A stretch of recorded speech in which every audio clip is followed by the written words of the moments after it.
I guess the interpretation of this of a dispositional approach is that some people may misinterpret it as an anything goes type of relativism. And it's very important to recognise that this is a realist approach. It is not something that is, well, the patient prefers this, so I'm going to do this. It's a pluralistic approach. By that I mean it does take the best of the science, but it also, you consider the philosophical biases of that science as well, of the sciences. But it very much places, I believe, dispositional, a philosophical approach, balances the science with the humanities. And we deal with humans, and they're complex, and we live in complex socio-economic and political circumstances. So this realist view of powers, I think, really can move the agenda forwards. What are the limitations? I think the limitations are we have to feel comfortable with uncertainty, and there's a vulnerability associated with that.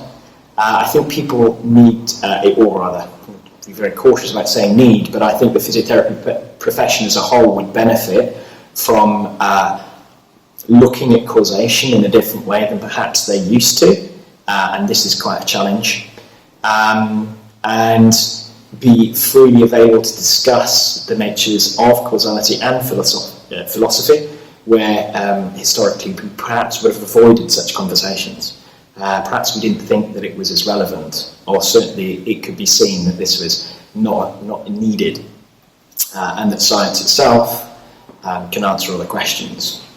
I think that may be true if you consider sciences in a very much biomedical perspective, where you look at single causes making single effects. So a biomedical approach, which is associated with a curative thesis, implies that if you have an agent that is causing a disease, you treat the disease by eliminating that cause.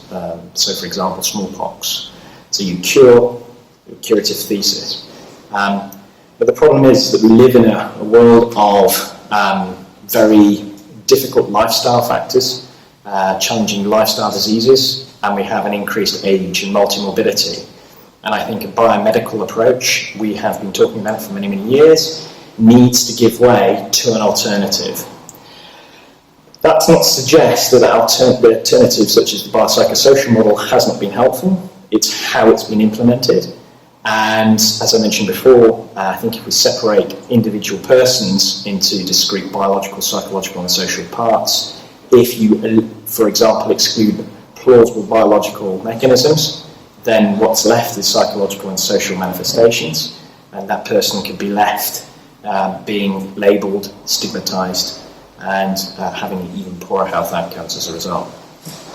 So perhaps we need to look beyond the biopsychosocial approach and be open to the idea that there are potentially other models available. And I personally think, at the moment, the biopsychosocial model is probably the best model that there is that's in place. But I think that we possibly need to think about its limitations and think of potential new opportunities that work beyond the biopsychosocial approach. Okay, thank you, Matt. Thank you. Thank you.